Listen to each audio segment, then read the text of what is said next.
they don't see you as a different person because of your disability. They see you as someone part of the community. Lessons here go beyond how to play the game. It shows that I can't give up because they're doing it, and they're doing it very well. Now that we're adding an additional 20,000 square feet, we can double the amount of families that we have. The expansion is to address a lack of space for additional families. We had to say no to families close to 800 times twice in the last 2 years, and so 1,600 times is unacceptable. We know some of the beautiful stories of refugees in the area, but a lot of people don't. He paid me $28,000 for one painting. From 3 News Now and the Omaha World-Herald, this is Omaha Sunday Morning with Jennifer Griswold. Good morning and thanks for joining us this Sunday. Benson is seen as a vibrant arts community, but it is also known as a place where all are welcome. To combine art and inclusivity, recently the New American Arts Festival was held during Benson First Fridays. 3 News Now morning anchor Emily Zink shows us how it displayed the works of art of Omaha's refugee and immigrant communities. You could call this neighborhood in north central Omaha a mecca for Metro creatives. We have lots of artists, lots of creatives in Benson. They're all flocking here. Benson is not only a vibrant arts community, but an inclusive community. Benson has one of the highest populations of refugees in the entire city. Tyler Zock, the pastor of City Lights in Benson, says they not only aim to include refugees in their church, but in their arts program. It's sad to know that the world hasn't seen this art. Inside the City Lights art project, adjacent to the church, are works of art by 2 refugees. We're so delighted to be able to show it off. On one side of the gallery is art by Sudanese refugee Assad Komi. On the other side are paintings by Iraqi refugee Amir Kadim. Kadim only brought this painting and a few personal belongings with him to America. We know some of the beautiful stories of refugees in the area, but a lot of people don't. The incredible talents of Omaha's refugees and immigrants are on display throughout Benson as part of the 5th annual New American Arts Festival in conjunction with Benson First Fridays and Lutheran Family Services. Inside Aromas are beautiful works of Matilla folk art. You have to use your imagination a lot. That depict Hindu scripture. Hindu has a lot of god and goddesses. Painted on handmade paper are colorful scenes, but the man behind the bright art has a dark past. Those groups kill a lot of people. Pratik Rayamaji fled Nepal years ago. I was been kidnapped 3 times. Fearing for his life because of corrupt underground political groups, Rayamaji sought refuge in the U.S. It was quite hard for me. It was quite hard. He had to leave his family and his art school he founded for impoverished women. But Rayamaji brought his talents with him. People, they love my work. This folk art is different than most people in the U.S. have seen, making it hard to put a price tag on it. Rayamaji quickly learned that while trying to sell his first piece in the U.S. I mean, okay, if I put like $1, I said him, I will accept. Rayamaji says selling a piece of art in America for $1 would have felt like $1 billion, but he got more. He paid me $28,000 for one painting. How much? $28,000. Exposure for any artist doesn't come easy, but Rayamaji is grateful for his opportunity to display his works in Benson. Zock says including everyone in their arts community is what Benson is known for. Well, hopefully this is the first of many future spots that they can continue to get to show off their art to more and more people. Emily Zink, 3 News Now. So much talent out there. Next August will be the 6th year for the New American Arts Festival. It's a popular spot for those looking to pick up a 6-pack or a bottle of wine on the way home. But among the shelves of Bud Light and Merlot, you'll notice something else: books. This spring, the Fremont business started selling used books as a fundraiser to help the local library. Omaha World-Herald visual journalist Kayla Wolf shows us the drive-through liquor store with a twist. I started moving books for the library for their once-a-year sale and found out that Fremont donates so many used books. The storage units got full. We started running out of space. And so the idea came, I've got the shop, I've got the space. Let's see if we can put them out there and make it work. So I thought it'd be great if we could sell them year-round. We've got families coming in with their kids, checking out a large selection of kids' books. I think we've had college students coming in. We've had grandparents are coming in. We've got a large section of romance books. We've got a lot of Western fans that are coming in weekly and checking out the Westerns. So all of a sudden we've got a whole lot of new faces coming in and they're becoming regular customers. They normally turn to the south side and see a whole stack of beer and all of a sudden it's gone. They're wondering what's going on. Are you still going to be a liquor store? Are you going to have my product? But luckily we had the space. We could move things over to this side and still carry everything that we've always had while selling the books.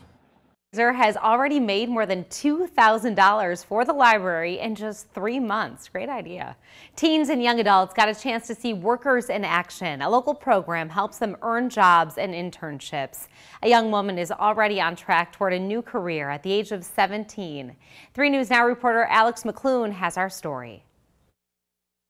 It's all in a day's work for Carl McCullough. This coach has been helping young adults get an advantage in the workforce through Step Up Omaha for 4 years. Today, his group toured the Omaha Fire Department downtown. It's all just seeing what opportunities are out there that they wouldn't normally know about, or going straight into the workforce. We just want them prepared, which helps the city and helps the community all the way around. As McCullough's group toured the station, Michelle Esquivel worked at American National Bank. She has about a week left in the Step Up program, working as a teller, something she didn't consider for a long time. I think I would have not been able to be working at a bank if it would have not been because of Step Up, and I'm very thankful because I'll be working here part-time during college. This is Esquivel's one and only summer in Step Up Omaha, and she says it's been worth her while. It'll help you grow as a person. Like, I've grown seriously in this program. I've grown so much, and I've met amazing people here at the branch that recognize me already with a couple of months working here. But she doesn't plan to spend the rest of her life around a bank. I'll probably not stay in banking all my life, but like, I want to open my own dental clinic, so this will help me know how to manage my money. I want to, I'll probably bank here when I have my clinic. And Esquivel's little sister plans to sign up for the program next summer. She hopes to be a doctor in the future. Channel your ninja warrior skills and get ready to jump, flip, slip, and slide in the middle of a lake. We take you to Louisville State Recreation Area to see how people are enjoying the floating playground and the ways they're keeping the experience fun and safe.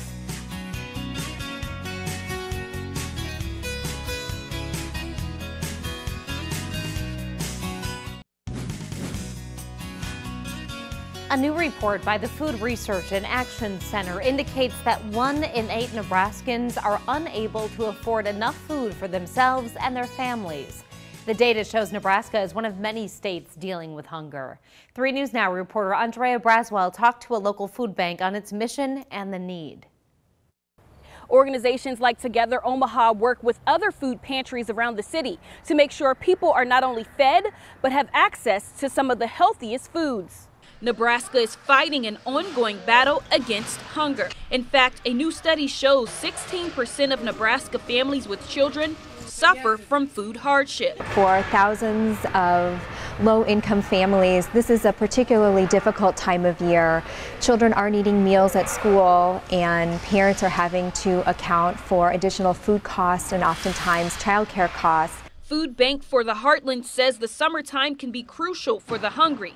People tend to forget about supporting local food pantries. For every donated dollar that the food bank receives, we can provide enough food for 3 meals. And we really need the community support to help us continue our mission. To keep families fed year-round and with healthy choices. All of us need fresh produce. We all need food that's in its purest form. And that's healthy eating, that's healthy living. The food bank works with Together Omaha, giving low-income families access to fresh vegetables. It's open for clients. It's open for people just coming through the community. Director Craig Howe says the mission is not only to fight hunger, but get families out of poverty. We have programs for you. We have social workers. We have case management. We have a lot of fresh produce and good food, and we also have nutritionists. Supporting thousands in our community who would otherwise go without.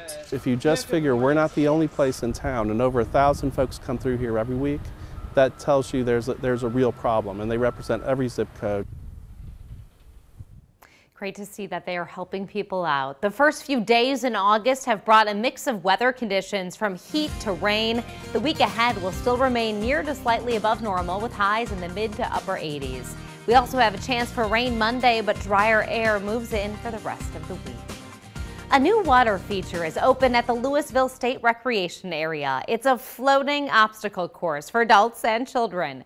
But the new floating playground raises safety concerns. Reporter Andrea Braswell was at the water playground and shows us the steps they're taking to keep everyone safe. It's the first in the region. People have been really enjoying it out there. Kids have been having all kinds of fun. The adults have been having fun, but they usually get a little bit tired. And it's finally open to the public. We're keeping it just right around 100 people that can be out there at one time, just for safety and also so people have a more enjoyable experience out there. With so many obstacles and slippery features, Nebraska Game and Parks wants to ensure your safety. Our lifeguards keep an eye out from the dock and from the tower and from the two sides to make sure that everybody can be seen. Keeping multiple lifeguards on duty. We have lifeguards watching from all angles. About 4 to 5 of us are usually on at a time. Lifeguard Mackenzie Delgado says they are all CPR and first aid certified and passed lifeguard training.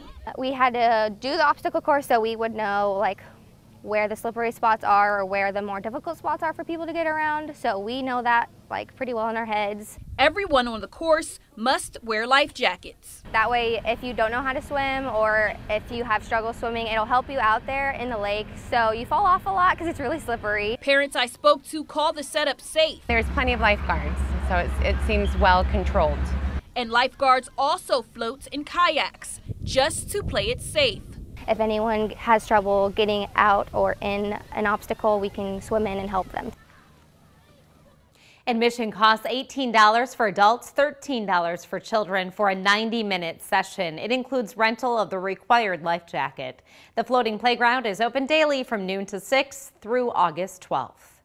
The crowd at Memorial Stadium will roar to life in less than a month as the Huskers take the field. Excitement is already swirling for the Scott Frost era. So what can we expect from the national champ turned coach? We break down what he said about the season ahead to get you pumped for Husker football. As the first Nebraska football game of 2018 draws near, first-year coach Scott Frost is ready to deal with the spotlight of the state aimed directly at him. Omaha World-Herald visual journalist Megan McGill takes a look back at Frost's first appearance at Big Ten Media Days in Chicago and what surprises the season might hold.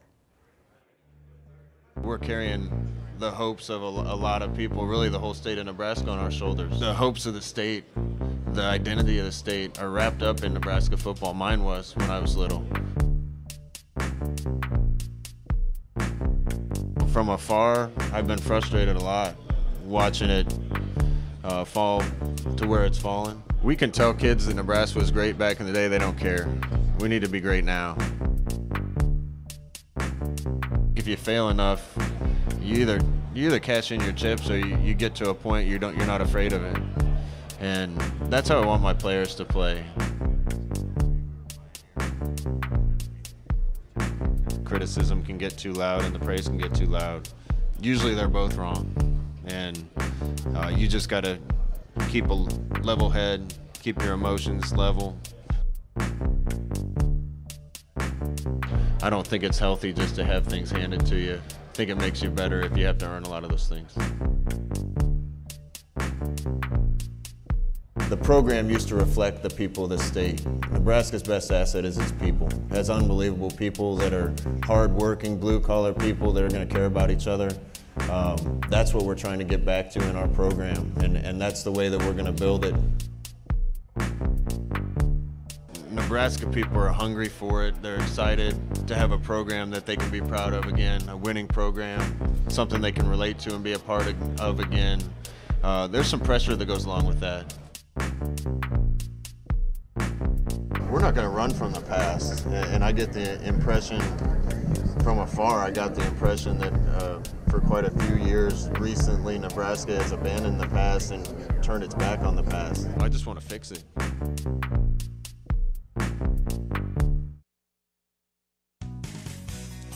Still ahead, not a day goes by that Michelle Root doesn't think about her daughter Sarah. It's been 2 years since she was killed by a drunk driver. 2 years since Michelle has been able to talk to or touch her daughter. But recently, she once again heard Sarah's heartbeat. The touching moment when Omaha Sunday Morning continues.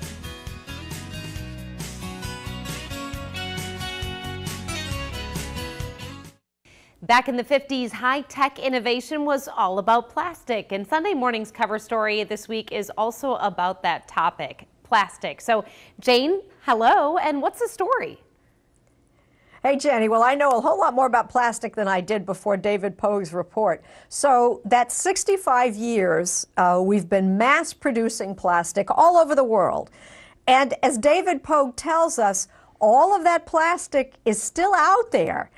It hasn't gone away, including every plastic bag you've ever walked out of a store with. Or me. Let's roll the clip. So, plastic bag, probably used once between the cash register and the car. And then how long will it be here in the landfill? It will be with us for hundreds of years. But some plastic winds up in an even worse place, the ocean. Plastic in the ocean has a tendency to break down into ever smaller pieces, and these tiny pieces then get taken up even lower down in the food chain. There's plastic in my food? There is plastic in your food, and there is plastic coming out of your tab. Yeah, plastic coming out of the tap, the water that you're drinking. Jenny, I'm sitting here holding my reading glasses, which frankly I probably need. Oh, I'll just wear them. These reading glasses, I've had hundreds of them. I've lost them. Where are they? They are somewhere because the plastic has gone nowhere.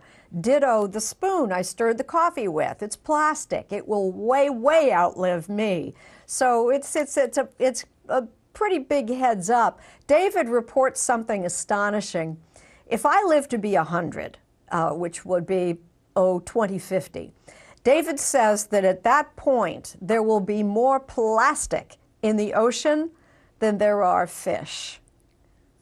Wow, that's surprising. Incredible. Yes, and you're talking about your glasses. I started thinking about all the pens. I'm always losing my pens, which of course also made of plastic, so they're somewhere. Mm-hmm. Well, Sunday Morning is raising another alarm this week about a disturbing national trend involving maternal mortality. Jane, can you talk about that one? Well, yeah. I mean, in our Sunday Morning mix, we've got, some thought provokers this week. I'm a grandmother. I have young grandchildren and maybe more to come. So I was astonished to learn that in our country, a young woman is at greater risk of dying in childbirth than her mother was. That as industrialized nations, our country is unique in that maternal mortality has increased, not decreased. That was a big heads up for me. So 2 stories to think about in our Sunday Morning mix on Sunday, plus the usual, goodies. So it's not all bad news, and it's not all bad news. Even we've got problems. We'll do something about them, Jenny. Right, bad news. Not if they're thought-provoking stories. That's not necessarily bad news. Just something to keep your mind going on these topics. Thanks so much, provoke Jane. action. I like that. Thanks so much. You'll see those stories today on CBS Sunday Morning at 8, and we'll be right back. It's been 2.5 years since Michelle Root lost her daughter, Sarah, to a drunk driver. Sarah died in early 2016 after undocumented immigrant Eswin Mejia ran into the back of her car at 33rd and L. Last weekend, Sarah's parents got to meet one of the people their daughter saved by being an organ donor. Scott and Michelle met Sarah's heart recipient in Elba, Nebraska at his 64th birthday party. 3 News Now reporter Maya Signs was at the touching meeting and has their story. Ready? So you know where his heart's at, right? When you hold them for the first time in the hospital and you just hear their heart and their little hands, and never thinking 21 years, 8 months and 30 days later, you're not going to have that. But now I have that heart to continue to listen to and to continue to beat on. Sarah Root's family listened to their daughter's heartbeat for the first time since they last heard it at the hospital more than 2 years ago after she was killed in a car accident by a drunk driver. And to know that, oh my God, that she is living through him is indescribable.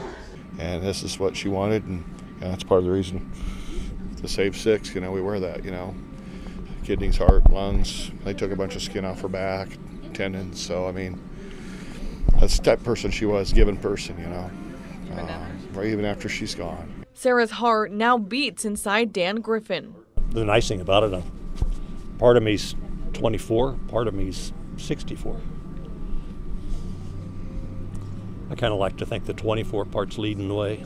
The family just found out about each other a week and a half ago. Just love him. I want to take him home with me. Even though Dan's wife suspected it was Sarah's heart Dan was getting.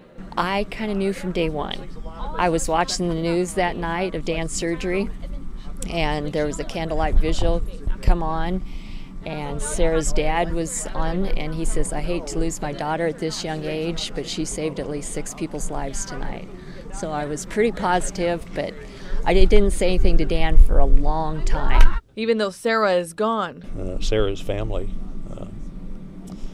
I'm sure, probably needed a little more closure. And I felt like I needed to, you know, meet with all of them. Her heart continues to beat on. She's still here. Mm-hmm. You better believe it. Both Dan and his family, as well as Sarah's family, say they are now family for life. They also highlighted the importance of organ donation. To become an organ donor in Nebraska, it's free. You must be over the age of 18 or 16 with your parents' consent. You can register in person at any Nebraska DMV location, or you can go online. So many young kids love being able to get outside and play ball, and that joy often has nothing to do with their physical abilities. We take you to a camp in Council Bluffs that's introducing all kinds of sports to children who use wheelchairs. One nation drowning in plastic, plus Jimmy Kimmel and a dogged pursuit. Listen for the trumpet this Sunday morning.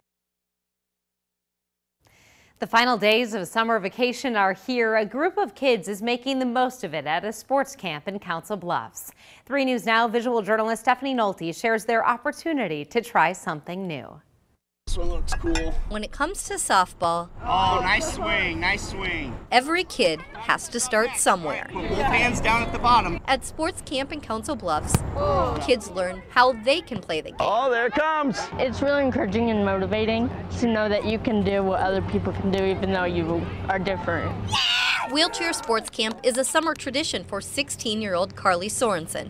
She says she comes back every year because it's motivating. I think everyone sees you as they don't see you as a different person because of your disability. They see you as someone part of the community. Yeah, around here, you know, wheelchairs are pretty much invisible. You know, nobody notices what you're getting around in. Oh, so close. Good job, Maya. Volunteers thought they were coming to help teach sports. Lessons here go beyond how to play the game. Some of those days I struggle feeling like it's hard to continue, and after seeing them showing that they might physically maybe have something wrong and I don't, it shows that I can't give up because they're doing it and they're doing it very well.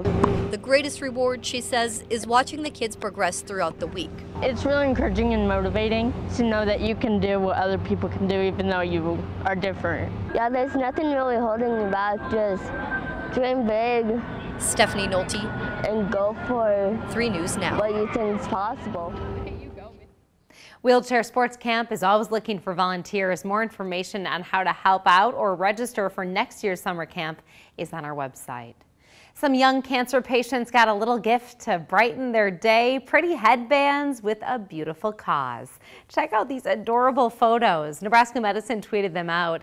Nurse Courtney Gilman contacted Headbands of Hope, telling them about Nebraska Medicine's pediatric patients. The Med Center says shortly after sending the note, a box of headbands was delivered for the kids. Workers are finishing up the first phase of a major renovation and expansion of the Ronald McDonald House. It will have more guest rooms to provide comfort for families traveling to Omaha for medical treatment. Since 2015, the Ronald McDonald House at 38th near Dewey has been at capacity. 3 News Now reporter Maya Signs looks at the new additions to the house and who's moving in. Hey Sean, what's good? Good to see you. Good, how are you?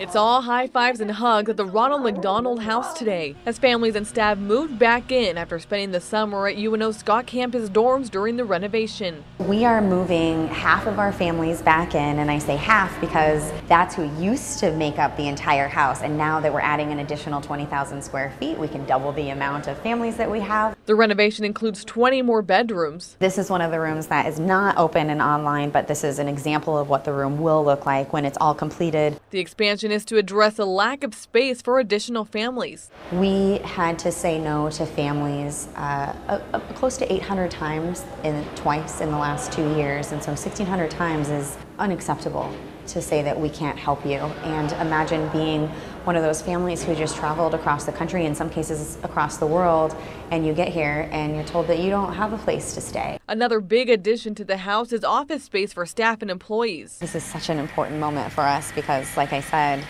we've never had anything like this before, ever. And new additions like partnering organizations like Angels Among Us and an infusion center put on by Nebraska Medicine will help patients and families feel even more like they're at home. It's comforting for the parents and exciting for the kids because really, when's the last time that you had a moment of excitement where you felt electricity in the air and had something to look forward to when your whole life is defined by going to hospital appointments? That's what we're trying to accomplish with this space. There's still construction going on until spring of 2019, but for now, families can come back and get settled into their brand new rooms. A new work of art is now on display thanks to the talents of some local students. 15 students enrolled in a camp in South Omaha took part in a special mural painting project over the summer. This week, organizers unveiled the finished product at the Kroc Center. It's made of fabric squares painted by the kids. I think that this mural will help them find that they belong here and that they own this resource just as much as anybody else, and to have their imprint and their fingerprints on this wall will help remind them that they are valuable to this community, to this center, and to everybody who calls this place their home. The children painted their favorite space at the center. For decades, a brick-gated house sat on a corner lot in Benson waiting for somebody, anybody, to complete the inside of the beautiful brick shell.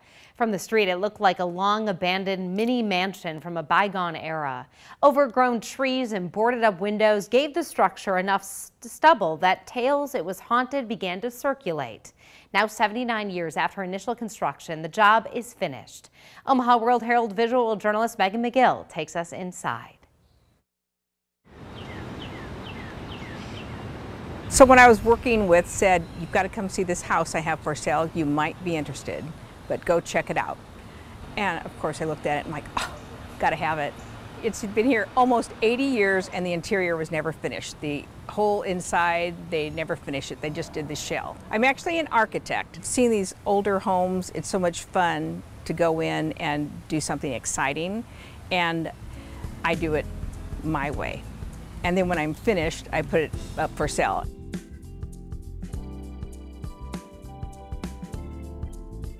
It's a good blend of lots of architectural character with contemporary aspects to it. It's 4-bedroom, 3 baths, and there's almost 3,000 square feet because the whole lower level is finished. It's sort of like I'm paying homage to the original home.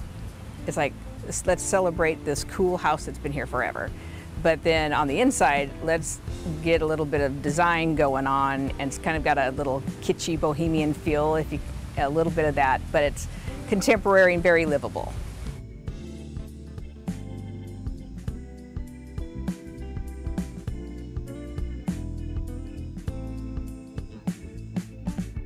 Everybody's been by this house, they've been in the neighborhood, they're excited to see it. When I'm out on the weekends and work in the yard, they all stop and chat and tell me stories about when they were kids and saw this home, and they all thought it was some thought it maybe was a haunted house, but it's really charming. It's had a fun vibe to it the whole time.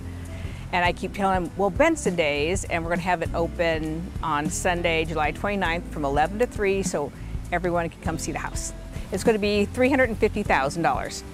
This has been one of my favorite ones to do, but it's like, it needs a family. I don't think it's going to be a good home until it has a family living in it. Then it will really come to life. Such a great style. From 1939 until 2016, the house never had water, electric, or sewer lines. Based on the few stud walls, it seems the original plan called for 3 bedrooms, 1 bathroom, but it now accommodates 4 bedrooms and 3 bathrooms. Judge Mark Ashford devoted his life to serving the Omaha area. This week, he died at the age of 66. Next on Omaha Sunday Morning, we look at his life and legacy, including his commitment to supporting area veterans.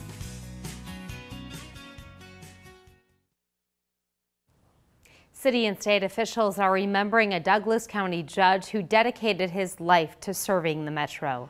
66-year-old Mark Ashford died Wednesday evening at the Douglas County Courthouse, where he spent years working for justice. 3 News Now reporter Jake Wazakowski on his life and legacy.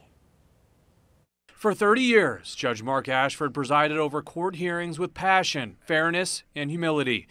He served the last 18 in Douglas County District Court. His brother, former Congressman Brad Ashford, says he cared for his family and treated others as dear friends. Mark was a super judge and a great father, an uncle and family person. But I think his commitment to the law throughout his entire career in public service. He was very conscious of his heritage. Recently, Ashford presided over the first Veterans Treatment Court graduation ever in the state. His father was a pilot on D-Day in World War II. Mark was always so impressed with what that generation gave and that his dad was part of it. And the Veterans Treatment Court was, I sense, a way for him to give back and to repay what all of those who had done for our country.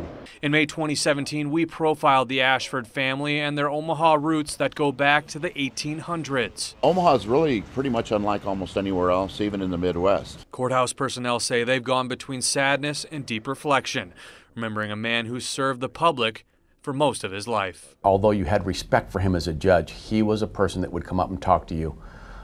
He would stop and talk to the people that deliver the mail. He was just one of those people.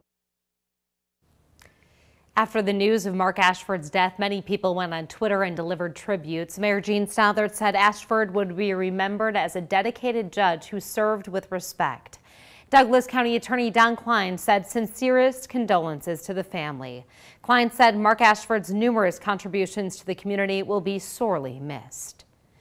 Last year, the FBI wanted to alert businesses of a growing scam called business email compromise. Online thieves stealing billions of dollars from companies. A year later, it's getting worse. Anchor Craig Negrelli talked to federal agents about the scam and their push to get the message out. Yeah, this is the basic pattern where you have the bad guy, the hacker, will somehow gain control or get into your email system. Randy Theise is the special agent in charge of the FBI Omaha division. He walked me through a flowchart of what exactly business email compromise is and how easy it is for organized criminals to tap into your company's financial records. It's a huge problem and it's growing. A scammer or hacker studies the ins and outs of your firm, then sends a phishing email to the chief financial officer, controller, or bookkeeper. Once the victim opens it, they've defeated your cybersecurity and your internal business processes for paying bills, and they're off to the races. Follow the arrows. The phishing email leads to a fake invoice file. It might seem like a routine transaction or bill to the company's financial person, but it's not. A hacker likely has altered the routing number, and with just a click or two, off goes the money, a long ways away to places like Nigeria. You think you might be looking at an invoice from a vendor or a sales promotion or something like that, but it's more than just a PDF file. There's actually code and certain things getting loaded on your computer to do bad things. Agent Thicey says just in the past year and a half, there have been at least 12 cases in Omaha. Companies duped, money lost. Nationwide, the FBI's Internet Complaint Center, called IC3, has seen more than 61 million hits or inquiries in the last couple of years. It's crazy how the business email compromise is really taken off in the last year or so. So how can a company keep from getting scammed? Number one, be very leery of suspicious emails. The scammers are relentless in their phishing. Number two, the financial person should change passwords often, making hacking more difficult. Number three, and perhaps most importantly, a firm's financial person should always have a verbal conversation with somebody else in management before transferring any large amount of money. The biggest effect that you can have to prevent a business email compromise is to have a two-factor authentication, whereas when somebody, whether it's the CFO, the CEO, the owner of the business, once they send the authority to initiate a wire transfer, to actually have it reviewed and checked by another person. October is Cybersecurity Awareness Month. Agents told us they want to get the word out well in advance. If you think your company has been a victim of business email compromise, let the feds know by going to ic3.gov. The countdown to school is on, but summer is still holding on. The dog days of summer. You've heard the phrase, but where does it come from? The answer is in the stars. Omaha Sunday Morning continues after this.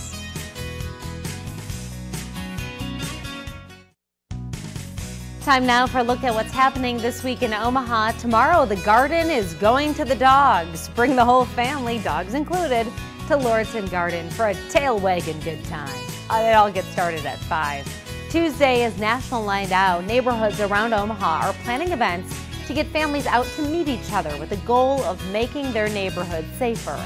And on Friday, you can gaze at the stars and check out some nature at Neil Woods during the Constellation Walk. For more information on these events and many more this week, take a look at the community calendar on omaha.com. When you hear the phrase, the dog days of summer, you probably think of those hot, lazy summer days when even the dogs would rather lie around than run in the heat. While that is the meaning of the phrase now, its origin comes from the stars. Meteorologist Audra Moore explains. As the end of summer looms on the horizon, so does the constellation Canis Major, which means the greater dog. Mallory Kuntz Planetarium operator Krista Teston says the best time to see the constellation's brightest star, Sirius, is in mid-August. I would go out an hour or so before sunrise, find the constellation Orion, follow its belt to the east, and you should see a bright star along the horizon. Throughout time, the appearance of Sirius, the brightest star other than the sun, was a signal for almost every culture. For ancient Egyptians, it was a precursor to flooding. And that would say, hey, this is getting to be that flooding season. So preparing for the floods and then the fertility season of the growing season for the Nile River after that. Native Americans believed Sirius was the signal that it was time to start leaving their summer camps and to prepare for fall and winter. And while the stories may change over time, they're all held together with the common thread, the dog. The stars and weather don't always align, but this start to August definitely takes on the feeling of those dog days of summer. Today, Jeff Katurba is talking about memories, memorabilia, and Scott Frost. Stay with us. Of Hollywood's biggest stars, but at home, she's just one of the girls. Jennifer Lawrence gets personal. Who told you that? We've got our sources. 60 Minutes tonight. This Sunday morning, what to do about plastic. Our landfills and oceans are full of it. Plus the latest craze hitting the slopes, sandboarding. And we'll share some laughs with Late Night's Jimmy Kimmel. And more, coming right up. With the recent theft of sports memorabilia from the home of Husker head coach Scott Frost, Omaha World-Herald editorial cartoonist Jeff Katurba got to thinking, do we put more value in the items or the memories? I'm Jeff Katurba. I am the editorial cartoonist for the Omaha World-Herald. Recently, the Huskers' new coach, Scott Frost, reported that some of his memorabilia from over the years had been stolen. Now, later he said he'd found some of the missing items. I can't tell you how often that's happened to me. I mean, not finding my championship rings, but, you know, rather my keys. When all this happened, I was talking to my son about it. He was saying how memorabilia represents the past, and, well, Scott Frost represents the future of Husker football. So I drew this cartoon about it. Two guys hanging out at a sports bar, one guy sad about the stolen goods, the other looking on the bright side. Now, when you think about it, isn't it the experience more than a physical object that we tend to remember? That's certainly the case for me. My son and I have attended at least one Husker game almost every year for, well, many seasons. And it's not whether we brought home a souvenir that either of us cares about. It's the memory of walking into Memorial Stadium and cheering along with the other fans as the Huskers score a touchdown and fans release all those balloons. Granted, the memories are a lot better when the team is winning all the time, but more than a game, it's about spending time with someone you love. That's more valuable than any physical object. Having said all that, I really hope Scott Frost can bring home several more championship rings and trophies, because Nebraska fans have reported those missing a long time ago. Now, where's my keys?